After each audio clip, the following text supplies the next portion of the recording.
नमस्कार केमन आছেন सकले आशा करी आपनारा प्रत्येकेई भालो रयेछेन। आजकेर आलोचना West Bengal joint entrance examination अर्थात डब्ल्यूबीजेई যারা परीक्षा दिएছিলেন रैंक बेरिয়েছে रैंक अनुयायी काउंसिलिंग शुरू होते चलेছে 10 तारीख काउंसिलिंग एर डेट प्रकाश करा হয়েছে।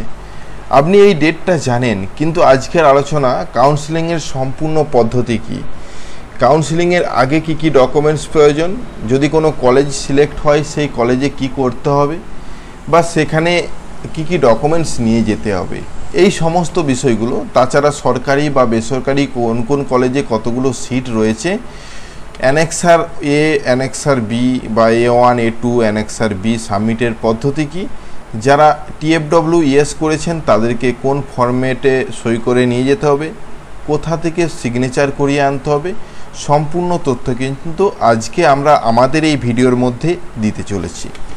সেজন্য অবশ্যই ভিডিওটাকে স্কিপ না করে লাস্ট পর্যন্ত দেখুন এবং আমাদের সাথে থাকুন। আর একটা ছোট্ট অনুরোধ, যদি আপনি আমাদের চ্যানেলে নতুন আসছেন চ্যানেলটাকে সাবস্ক্রাইব করুন, পাশের দেওয়া বেল আইকনটা ক্লিক করতে ভুলবেন না পরবর্তী নোটিফিকেশন পাওয়ার জন্য। আর যারা অলরেডি সাবস্ক্রাইব করে আমাদেরকে সাপোর্ট করছেন অসংখ্য ধন্যবাদ। আমরা যেহেতু অনেকগুলো টপিক নিয়ে আলোচনা করছি, আপনারা হয়তো এর মধ্যে থেকে একটা টপিক প্রয়োজন, অবশ্যই সেজন্য ভিডিওটা লাস্ট পর্যন্ত দেখুন। সর্বপ্রথম যে অপশনটাতে আমরা রয়েছি অর্থাৎ West Bengal joint entrance examination বোর্ডের অফিসিয়াল ওয়েবসাইট wbjeb.in, এই অফিসিয়াল ওয়েবসাইটে আসার পরেই আপনারা এখন পর্যন্ত চাইলে র্যাঙ্ক কার্ড ডাউনলোড করতে পারেন। সাইডের যে নোটিফিকেশন কর্নারগুলো রয়েছে দুদিকে, নিচের দিকে দ্বিতীয় নম্বর যে নোটিফিকেশন টাইম টেবিল, তো এই অপশানে যদি আপনারা ক্লিক করেন কত তারিখে এর লিস্ট প্রকাশ করা হবে বা কত তারিখে কাউন্সেলিং শুরু হবে সেগুলো দেখতে পাচ্ছেন। যদিও আমরা প্রথমটা আলোচনা করি 10 তারিখ থেকে অর্থাৎ 10/7/2024 থেকে 16/7/2024 পর্যন্ত আপনারা কাউন্সেলিং করতে পারবেন, চয়েস ফিলিং করতে পারবেন বা আপনার যে কলেজগুলো সরকারি বেসরকারি আপনি কলেজ রাখতে চাইছেন সেটা 1-2 হিসেবে চয়েস করতে পারবেন। সে বিষয়ে চয়েস কিভাবে করবেন তার স্টেপ বাই পদ্ধতি আলোচনা পরে করছি। তারপরে ফার্স্ট রাউন্ড কবে বেরোবে এবং ফার্স্ট রাউন্ডের ভর্তি কতদিন পর্যন্ত চলবে, সেকেন্ড রাউন্ড কখন বেরোবে তার ভর্তি কতদিন পর্যন্ত চলবে, তারপর আসবে মকআপ রাউন্ড। যদিও এখানে থার্ড রাউন্ড আমরা অনেকেই বলে থাকি, থার্ড রাউন্ড কিন্তু নয়। আপনি হয়তো সেকেন্ড রাউন্ডে ভাবছেন যে পরবর্তীতে থার্ড রাউন্ডের জন্য আপনি কোনো ইনস্টিটিউটে ইয়েস করে দিয়ে এসে অটোমেটিক এটা রাউন্ডে চেঞ্জ হয়ে যাবে, তা নয়। মকআপ রাউন্ডের জন্য আলাদা আবার ফর্ম ফিল আপ করতে হয়, আলাদা পেমেন্ট করতে হয়। এই বিষয়টা মাথায় রাখুন, এই স্ক্রিনশট নিয়ে নিন, এই নোটিশটা অর্থাৎ এই ডেটগুলো কিন্তু আপনি জানতে পেরে যাবেন। এর পরবর্তীতে অর্থাৎ যে ইনফরমেশনটা আপনাদেরকে প্রোভাইড করব যে সিট কতগুলো রয়েছে কোন কলেজে, এর উপরেই দেখুন সিটে যে অপশানটি রয়েছে ওখানে ক্লিক করলে পিডিএফটা যদিও দেখতে ছোট লাগছে, আপনারা পিডিএফটা ডাউনলোড করুন, সমস্ত কলেজের নাম দেখতে পাবেন। তারপরে দেখতে পাবেন যে টোটাল সিট ক্যাপাসিটি কতগুলো রয়েছে, জেনারেল ইডব্লিউএস সমস্ত ডিপার্টমেন্ট মানে ক্যাটাগরি অনুযায়ী কিন্তু এখানে সিট রয়েছে। তাছাড়া এক একটা কলেজে civil, computer science, electrical, mechanical যতগুলো ট্রেডে পড়াশোনা হয়ে থাকে প্রত্যেকটা ট্রেডে কতগুলো সিট রয়েছে সেগুলো কিন্তু পরিষ্কারভাবে এখানে উল্লেখ রয়েছে। তো এইটা কিন্তু অনেক ক্ষেত্রে সাহায্য করবে আপনার র্যাঙ্ক অনুযায়ী লিস্টে নাম আসবে কিনা বা কোন কলেজ পেতে পারেন এইগুলো দেখার জন্য। সেটা আলোচনা পরে করব। আজকে এই শুধুমাত্র ইনফরমেশনটা আপনারা ডাউনলোড করে কলেজগুলো জানতে পারবেন, গভর্নমেন্ট এবং প্রাইভেট যে কলেজগুলো রয়েছে তার যে কলেজে সিট সংখ্যা। তার পরবর্তীতে যে নিউজটা নিয়ে আলোচনা করব সম্পূর্ণ গুরুত্বপূর্ণ একটা নিউজ, স্টেপগুলো কি কি অর্থাৎ স্টেপ বাই স্টেপ যে পদ্ধতি সেগুলো কি। প্রথমত জানিয়ে রাখি আপনাদের কাছে র্যাঙ্ক কার্ডটা রয়েছে, তো আপনারা যখন কাউন্সেলিং করবেন কাউন্সেলিংয়ের জন্য একটা পেমেন্ট করতে হবে, 500 টাকা পেমেন্ট করতে হবে। তো আপনাদেরকে কাউন্সেলিংয়ের সময় রেজিস্ট্রেশন করার আগেই 500 টাকা পেমেন্ট করতে হবে। তারপর আপনারা চয়েস ফিলিং করতে পারবেন কলেজগুলোকে, তারপর চয়েস লক করবেন। যদি লক নাও করেন আনলক থাকে তবুও লাস্ট ডেটের আগে বা লাস্ট ডেট পেরিয়ে যাওয়ার সাথে সাথে এটা অটোমেটিক লক হয়ে যাবে। তারপর ফার্স্ট রাউন্ডে যে লিস্ট প্রকাশ করা হয় সেই লিস্টে আপনি দেখবেন যে আপনার নাম আছে কি না। দুটো অপশন যদি অ্যালটেড হয়ে থাকেন আপনার কোনো কলেজ তাহলে এই অপশানগুলো ব্যবহার হবে, পরে বলছি। যদি নট অ্যালাউ হয়ে থাকেন তাহলে আপনাকে কোনো কিছু করার প্রয়োজন, সরাসরি সেকেন্ড রাউন্ডের জন্য চলে যাবেন, অর্থাৎ যে কলেজগুলো পরপর চয়েস করেছেন সেই কলেজগুলোই থাকবে, একদম সেকেন্ড রাউন্ডের জন্য ওয়েট করবেন। আর যাদের ফার্স্ট রাউন্ডে কোনো কলেজ চয়েস আসবে, অর্থাৎ কলেজের নাম আসবে, সেই কলেজের নাম দেখে যদি আপনি সেই কলেজে যান বা টাকা পেমেন্ট করেন একটা অ্যাডমিশন ফিস হিসেবে, তাহলে আপনি পরবর্তী স্টেপ গ্রহণ করতে পারবেন। না যদি যান বা কোনো টাকা যদি না পেড করেন, তাহলে আপনি আর কোনো রাউন্ডের জন্যও যেতে পারছেন না, এখান থেকে এক্সিট হয়ে যাবেন। এর পরবর্তীতে পেড অপশন, যদি পেড করার পরে আপনার ইনস্টিটিউটে যাবেন, সেখানে ডকুমেন্টস ভেরিফিকেশন হবে। ডকুমেন্টস বলতে আপনার এডুকেশন ডকুমেন্টস, আইডি প্রুফ অর্থাৎ আধার কার্ড, ভোটার কার্ড, তাছাড়া আপনি যদি ডোমিসিয়াল সার্টিফিকেট বা টিএফডব্লিউ যদি ইয়েস করে থাকেন তার সার্টিফিকেট নিয়ে যান তাহলেও চলবে, যদিও এখানে নিয়ে যাওয়ার কথাই বলা হয়ে থাকে। তাছাড়া যদি সেই কলেজেই ভর্তি হবেন মনে হয়, তাহলে কিন্তু না নিয়ে গেলেও পরবর্তীতে যদি বলেন যে আমি দিয়ে দেবো তাহলে চলে। তবুও বলবো যে আপনার যদি কোনো কলেজের নাম আসে প্রথম রাউন্ডে, তাহলে আমি যেসব ডকুমেন্টসগুলো বলবো, ডোমিসিয়াল সার্টিফিকেট আর যদি টিএফডব্লিউ ইয়েস করে থাকেন সেই সার্টিফিকেটগুলো কিন্তু আগের থেকেই তৈরি করে নেবেন এবং সেই কলেজে নিয়ে যাবেন। তো যাই হোক, এখানে আপনি যদি ইনস্টিটিউট অ্যালোটেড যে ইনস্টিটিউট ডকুমেন্টস ভেরিফিকেশন করতে যান তাহলে ভালো, না হলে এক্সিট হয়ে যাবেন। যদি এখানে ডকুমেন্টস ভেরিফিকেশন করতে গিয়ে ক্যান্সেল হয়ে যায়, তাহলে আপনি সরাসরি সেকেন্ড রাউন্ডের জন্য চলে যাবেন। তাছাড়া আপনি যদি কোনো কিছু নট এলিজেবল বা আপনার ডকুমেন্টসে দেখা গেছে আপনি এইচএস পাসই নয় বা আপনি যা যা দিয়েছেন সম্পূর্ণ ভুল, তাহলে আপনি এখান থেকে এক্সিট করছেন। তাছাড়া যা ডকুমেন্টসগুলো দিচ্ছেন সেগুলো যদি অ্যাকসেপ্ট করা হয়ে থাকে, তো এখানে বলা হচ্ছে যে আপনি ফার্স্ট চয়েসে এই কলেজটা পেয়েছেন, তো এই কলেজে যদি আপনি ভর্তি হতে চান তাহলে সরাসরি রিপোর্ট করতে হবে, পিআই রিপোর্ট করার পরে আপনি সেই কলেজে ভর্তি হয়ে যাচ্ছেন। আর যদি ভর্তি না হন তাহলে সেখান থেকে এক্সিট হচ্ছেন। তাছাড়া নিচের দিকে একটা অপশান রয়েছে আদার্স চয়েস, আপনি চাইছেন এই কলেজে পেমেন্ট করে আপনি পরবর্তী রাউন্ডের জন্য যাবেন, সেজন্য এখানে আপগ্রেডেশন যে অপশানটি রয়েছে, আপগ্রেডেশন ইয়েস অথবা নো ফর্ম পাওয়া যায়। সেই ফর্ম দুটোর মধ্যে যে ফর্মটা আপনি যদি নো করেন তাহলে সেই কলেজেই আপনি থাকছেন, যদি ইয়েস করেন তাহলে আপনি সেকেন্ড রাউন্ডের জন্য সিলেক্টেড, অর্থাৎ আপনার এই কলেজটা লিস্টে রইল কিন্তু আপনি পরবর্তী রাউন্ডে যেতে চাইছেন বা ভালো কলেজের জন্য যাচ্ছেন, সেক্ষেত্রে আপনাকে ইয়েস আপগ্রেডেশন ফর্মটা জমা দিতে হবে। তো এই যে পুরো স্টেপটা এটা বুঝতে পারলেন সেকেন্ড রাউন্ড পর্যন্ত।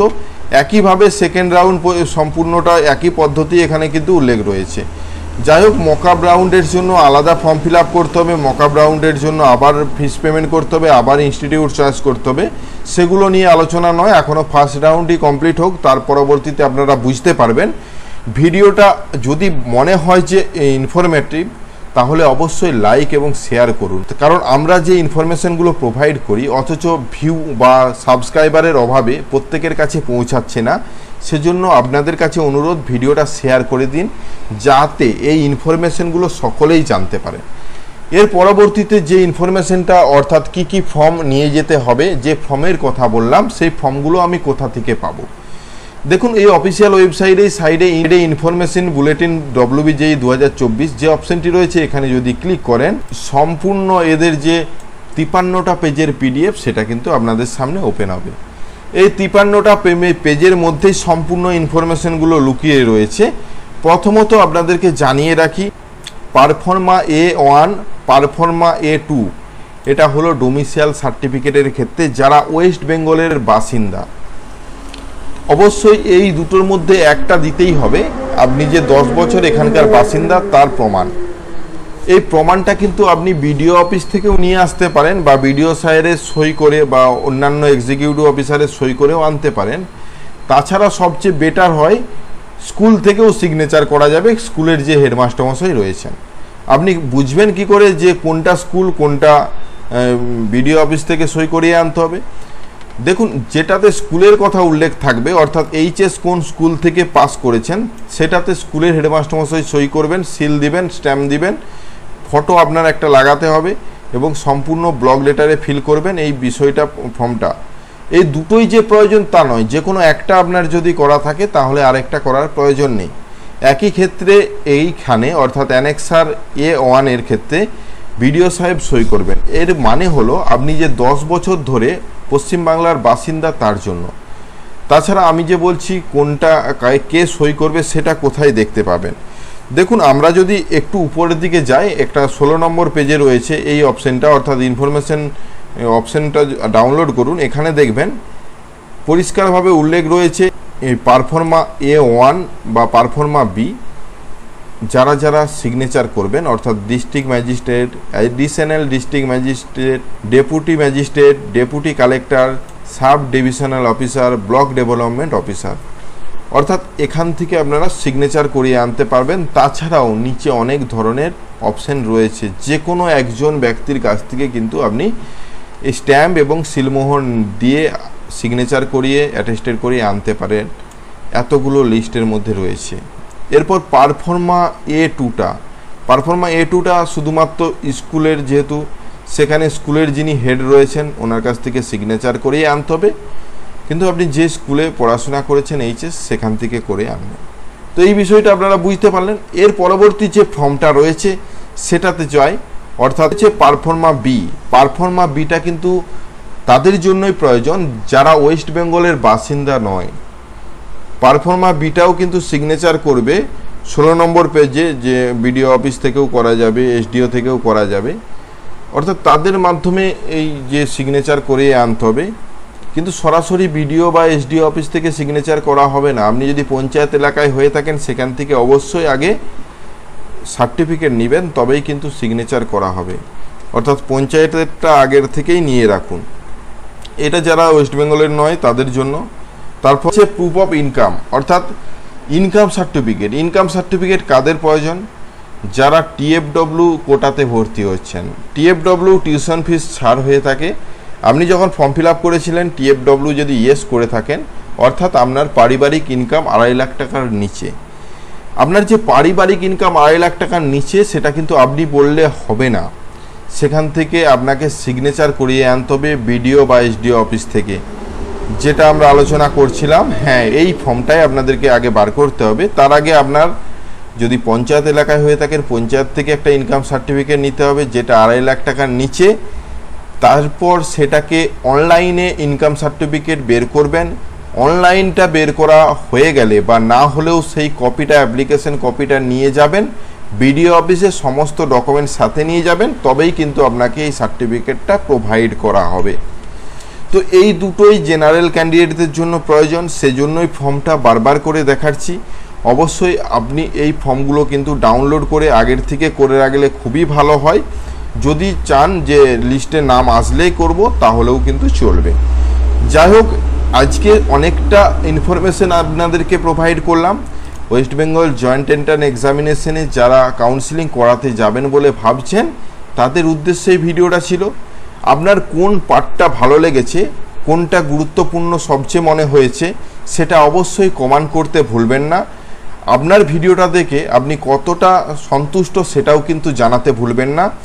যদি আরও কোনো ইনফরমেশন জানার থাকে সেটাও আমাদেরকে জানাবেন কমেন্টের মাধ্যমে, আমরা চেষ্টা করব সঠিক তথ্য দেওয়ার। আজ এই পর্যন্তই, দেখা হচ্ছে নতুন কোনো ভিডিও নিয়ে। ভিডিওটা ভালো লাগলে লাইক এবং শেয়ার, সাবস্ক্রাইব করতে ভুলবেন না। আমাদের চ্যানেলে নতুন হলে চ্যানেলটাকে সাবস্ক্রাইব করুন, পাশের দেওয়া বেল আইকনটা ক্লিক করতে ভুলবেন না পরবর্তী নোটিফিকেশন পাওয়ার জন্য। আর যারা অলরেডি সাবস্ক্রাইব করে আমাদেরকে সাপোর্ট করছেন অসংখ্য ধন্যবাদ।